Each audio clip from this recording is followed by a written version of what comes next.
Hello, this is week 7, an overview of legislation and regulation in nursing to ensure both patient safety and professional standards. We know that nursing has evolved over time, and from the time of Nightingale to present day, the expectations of what nurses come into practice with has evolved steadily. And nursing licensure is something that ensures the safety of the public through testing and having requirements, including testing, the NCLEX exam, educational standards, etc., that shows that we have been vetted and we are safe to practice as nurses. So the first reason that nursing licensure is important is it ensures competency. This protects the public from people just saying that they can provide healthcare services who have not been educated on how to do so. And we know that the minimum competency standards are met by graduating from an approved accredited nursing program and passing the NCLEX exam. Protecting patient safety. When there are standards for education, training, practice, these help protect patients from harm. It ensures that you as a nurse are knowledgeable, you know best practice, and can provide safe and effective care. The legal requirement. In most jurisdictions, especially I think in just about every state in the United States, licensure is a legal requirement to practice nursing. Working without a license and calling yourself a nurse and doing nursing, the nursing role and being paid for it could result in you being arrested and other disciplinary actions. Professionalism and accountability. Licensure promotes professionalism because we have a code of ethics, standards of practice. It holds nurses accountable for their actions. Licensure can be revoked or suspended if we demonstrate misconduct. Facilitating mobility. Nurses with a valid license can practice in other states or countries more easily through something called reciprocity, which is like if you've gotten it there, we will accept it here, or mutual recognition agreements, like we'll talk about that Ohio has entered into the nursing compact, and we're now a compact state, so we have more mobility with other compact states. This flexibility allows us to move where there is high demand, and we still follow the varying regulations, but we don't have to go through the hoops of reciprocity to prove that we should be able to practice in that state. Variance in licensure requirements from state to state. There is not a standard, although there is a standard licensure exam, there is not a standard of the requirements for licensure in all states. Education requirements are different. They can have different requirements for the level of education needed.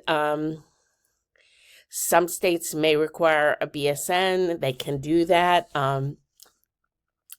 rather than an associate degree. Some states are very strictly denoted in law what has to be in a nursing education program, pre-licensure program. And you can go and find out these things if you go to the Board of Nursing website and you look at the Nurse Practice Act, which is Chapter 5723 of the Ohio Administrative Code. Chapter 5 deals with nursing education. You can see how nursing pre-licensure programs are regulated by the Ohio Board of Nursing. Clinical experience. There are some states that require a certain number of hours of clinical experience. Ohio does not, but some states do. They have the specific type of clinical experience, which Ohio does have, but they do. Ohio does not have specific hours, but some states do so. Examination requirements. While the NCLEX RN or NCLEX PN is a national exam, some states have different requirements including additional examinations that must be passed.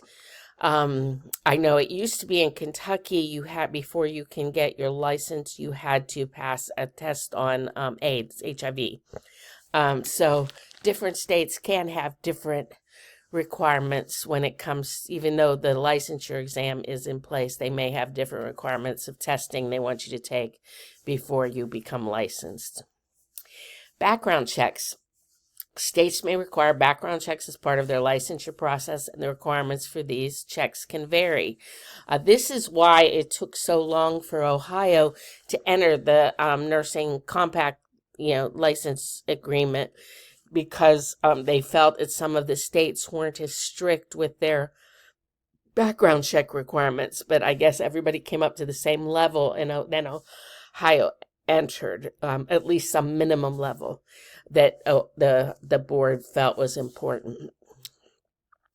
Continuing education, states may have different requirements for CE credits that you have to complete to renew your license.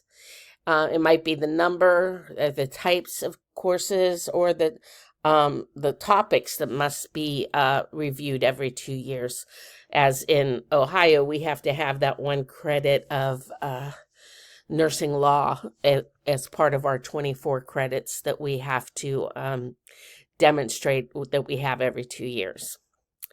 Fees, there are different costs. I laugh because my first nursing license in 1985, I paid $6 to get my nursing license when I graduated. So it's a lot more now, but some states are more expensive than others.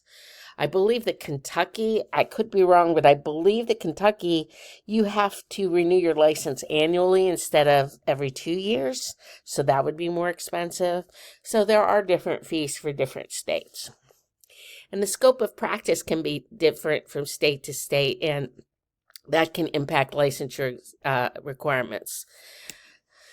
In some states, when it comes to advanced practice nurses, they can practice independently, while others, they require some supervision or relationship with a physician. And when it comes to just a nurse, an RN who's licensed, or a practical nurse who's licensed, what you can do in states can vary.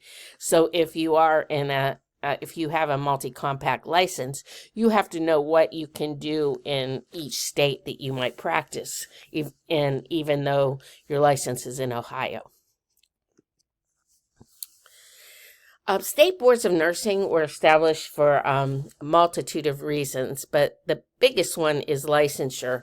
The Board of Nursing is the body that issues licenses to qualified nurses. That includes RNs, PNs, advanced practice nurses.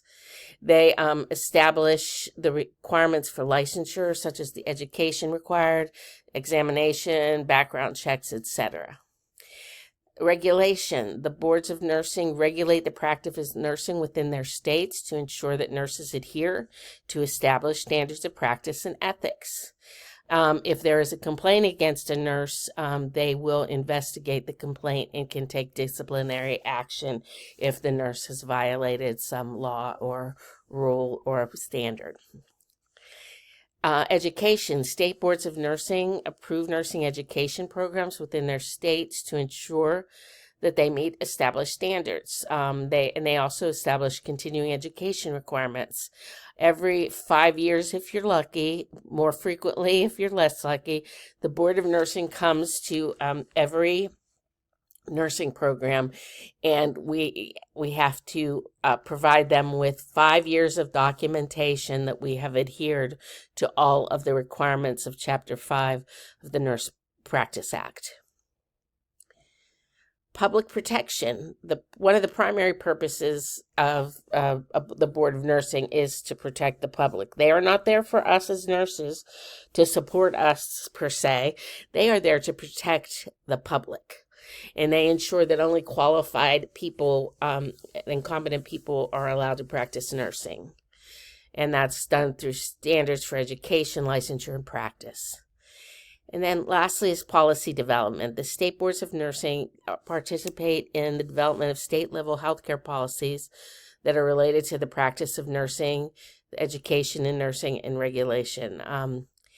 They also may be asked to provide input on a national level regarding policies and initiatives related to nursing practice and research, etc. Education, when you think about some of the government programs that provide funding for education for nurses and for nurse educators, all the state boards of nursing participate when legislators want to set their budget or set policies. How do they do this? All the boards of nursing belong to something called the National Council of State Boards of Nursing, which is abbreviated NCSBN. And this was, I think you go to their website when you are applying to take the NCLEX exam with Pearson. Why we have this national council? Well, first is to have some basic uniformity and consistency amongst practice of nursing in all the states. They promote this across all of the boards. They help develop standardized licensing examinations. They help all the boards meet together when they're setting regulations. They provide regulatory support to the boards, including guidance when issues developing rules and regulations, and offering resources for board members and staff. Research and data analysis. They conduct research and data analysis related to nursing regulation and practice. The big part of that is research on the NCLEX. This helps to provide, I'm sorry, the lights in my house just went off and it kind of spooked me out. This is to provide a basic to know what is necessary, where weakness occurs in education, what practice areas need to be reinforced. Education and training. They offer educational program and resources for us, but also for the regulators, the educators. They have conferences, courses, and publications on a wide range of nursing regulation topics. They help educators learn to write test questions that are like the NCLEX exam. They do a lot of education and training. Advocacy. They advocate for the interests of state boards of nursing and our profession as a whole. They work with policy members and other stakeholders to promote effective nursing regulation and to advance our profession.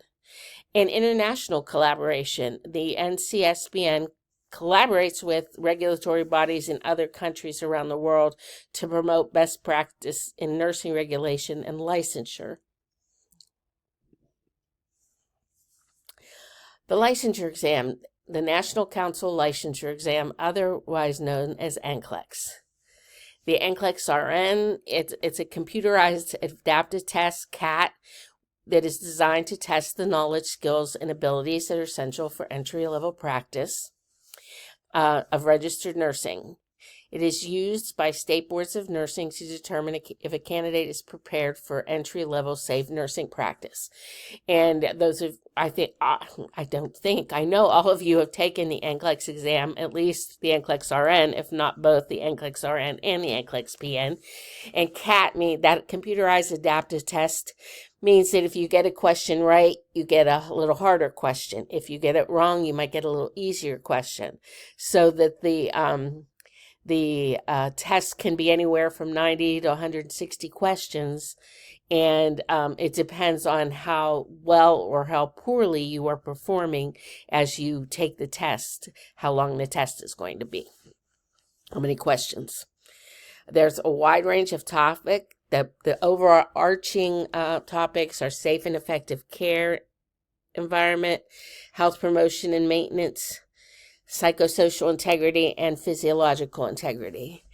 And it's, as I said, it's computerized and adaptive. The difficulty of the questions adjusts based on your responses. it can, depending on which test it is, it can be 75 to 265 questions, and it depends on how you do on the test. The NCLEX PN is the same, but it is based on the SAFE entry-level practice of practical vocational nursing. LPNs are called LVNs in some states like California. And it covers similar topics in their scope of practice. And they go from 85 to 205 questions. The maximum testing time for the PN is 5 hours, for the RN is 6 hours.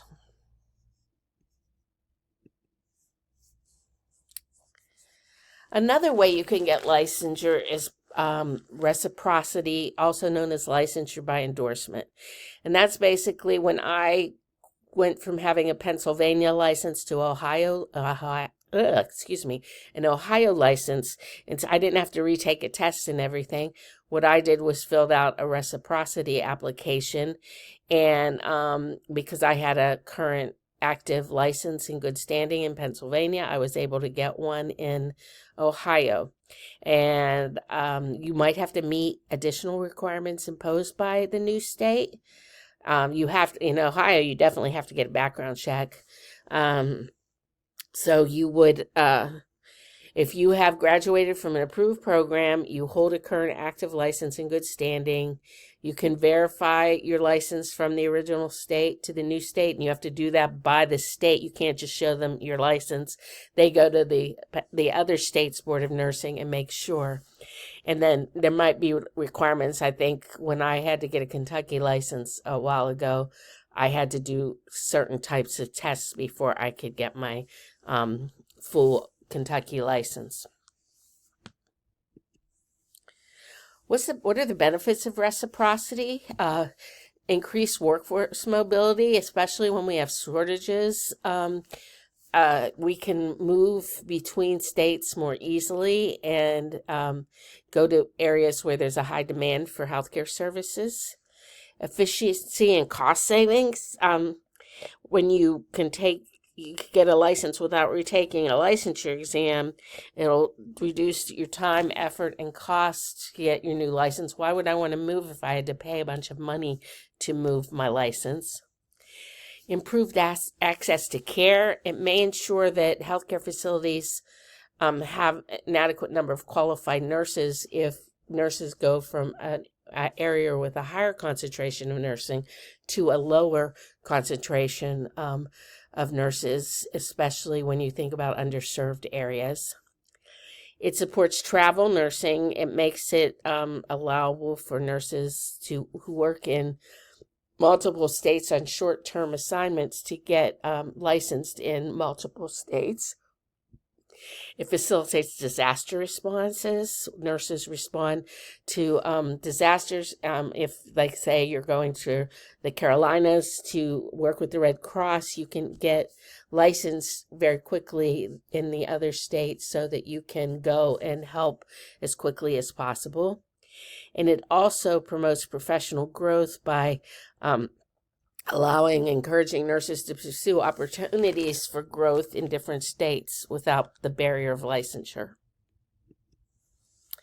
Drawbacks. There are differences in state requirements. You may qualify for nursing in one state through reciprocity, but you need to know what the differences are in scope of practice and other requirements that can impact your ability to practice in the new state. Administrative burden.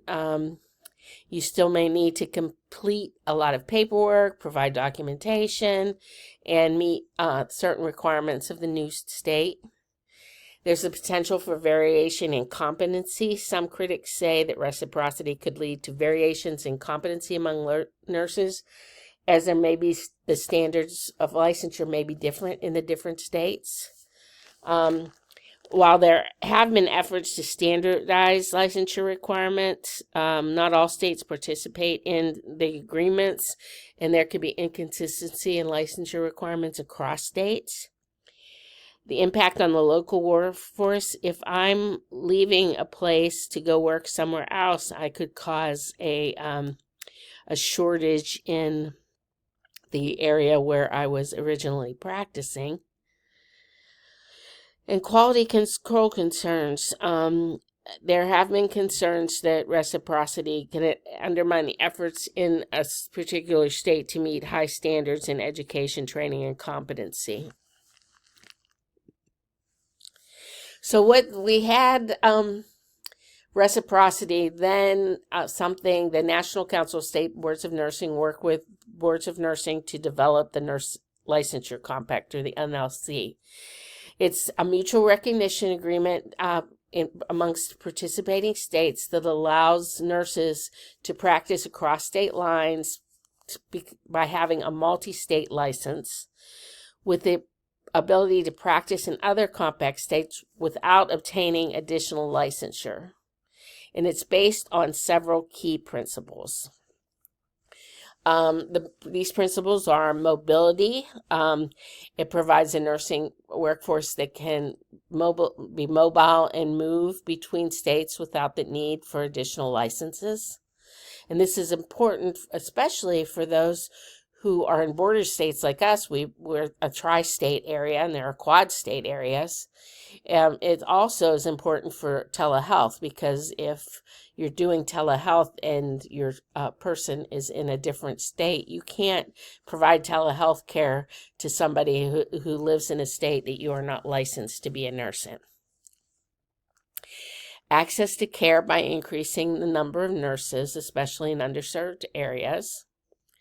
Uniform standards. It's based on the principle of uniformity, meaning that nurses who hold a multi-state license are held to the same standards of practice, regardless of the state in which they are practicing, to help ensure consistency and quality of care.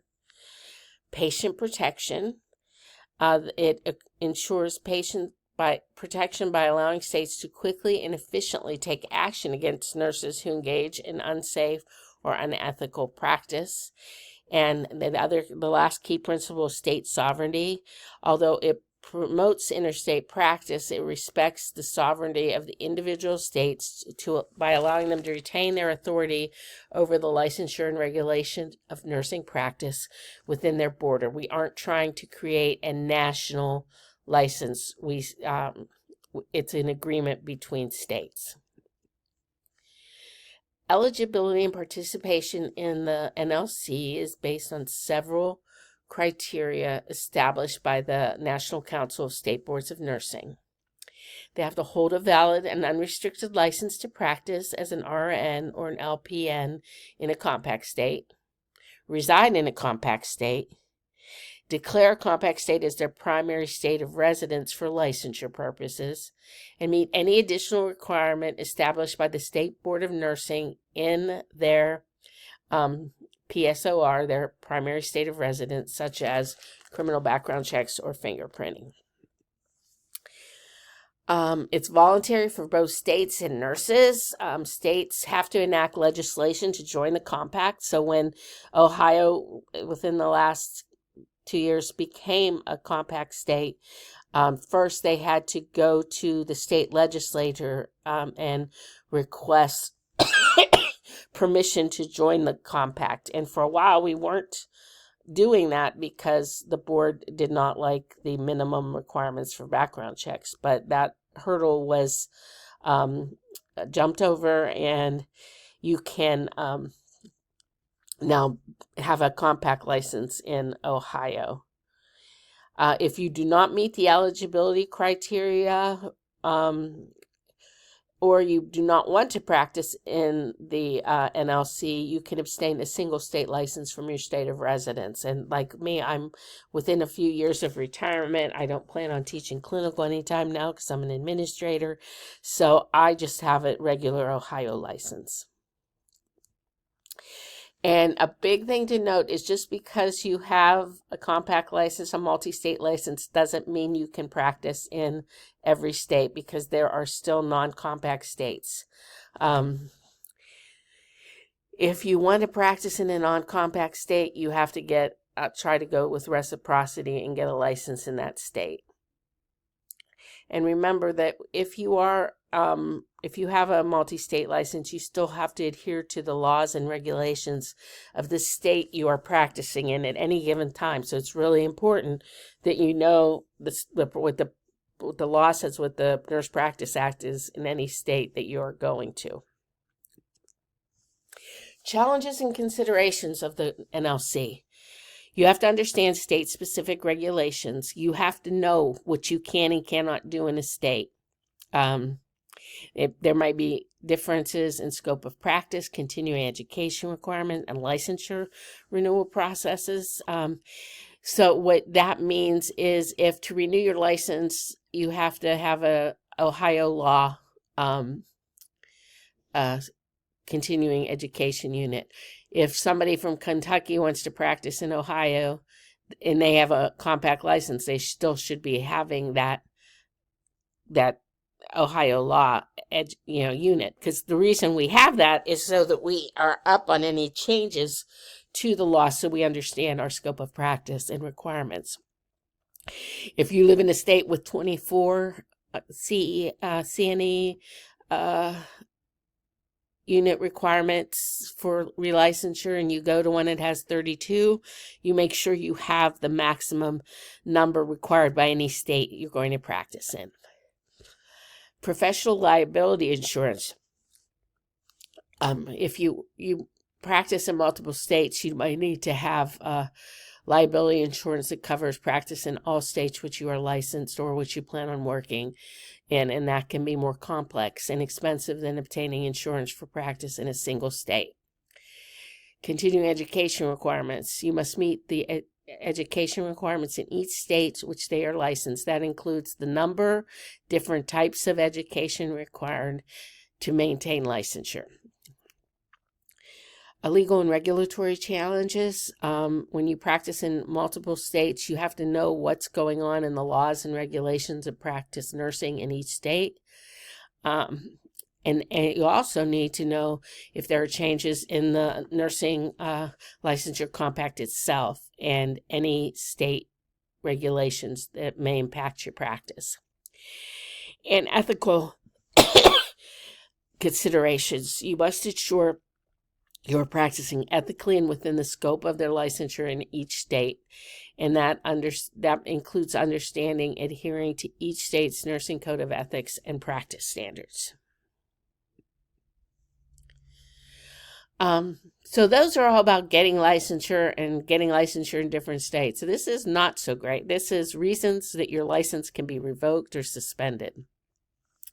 First is you violate your nursing standards. If you do not practice safely, if you're negligent, if you're incompetent, if you're unethical, you can get your license revoked or suspended. Criminal offenses, if you have been convicted of a crime, particularly a felony or a crime related to nursing practice, you can lose your license or have it suspended. Substance abuse issues can impair your ability to practice, and that so that if you are arrested or something happens in your workplace and it's revealed that you have a substance abuse issue, your license can be revoked or suspended. If you are involved in fraud or deception, including providing false information on your application, engaging in fraudulent activity related to practice, such as documenting you've given meds and you haven't given them, etc., these can result in licensure revocation or suspension. Patient abuse or neglect, I think that goes without saying. If you're going to lose or have your license suspended if you do anything to abuse or neglect a patient. Failure to meet your continuing education requirements. It can usually, you might have a suspended license until you meet the requirement, and then you can practice again. But that stays on your, as we used to say in high school, your permanent record.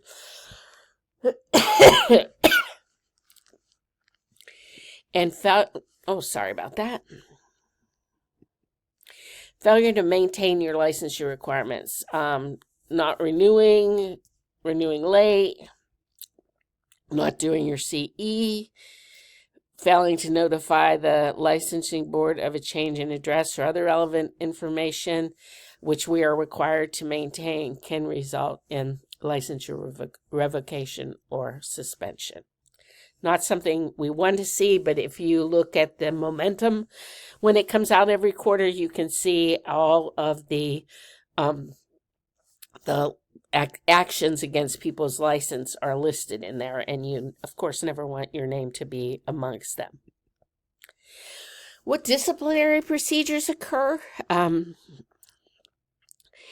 First, there can be legal procedures. Disciplinary hearings, there are legal procedures that are followed. So it's like a court case. It varies from state to state. Usually what happens is they notify you of the allegations.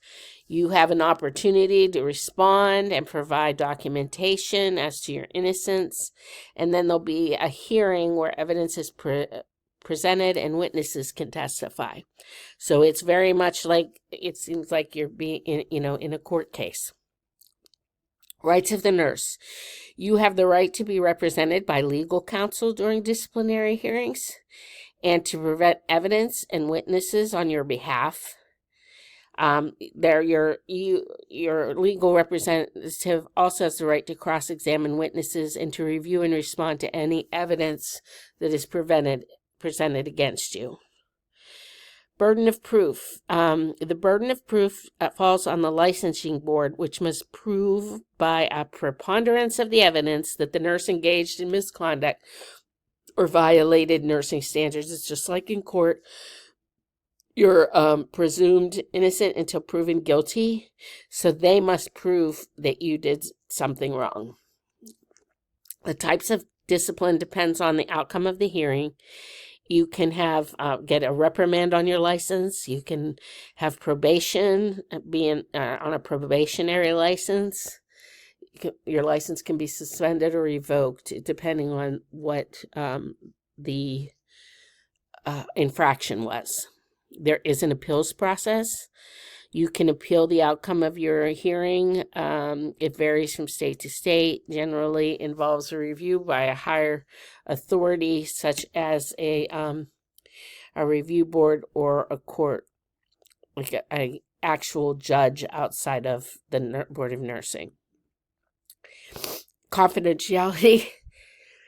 The hearings are typically confidential to protect the privacy of the nurse involved. However, the final outcome of the hearing, including any disciplinary action taken, it says here may be made public because that's what it says in the documentation. But I'm going to tell you, it's published every quarter in the Momentum, and it's on the Board of Nursing website.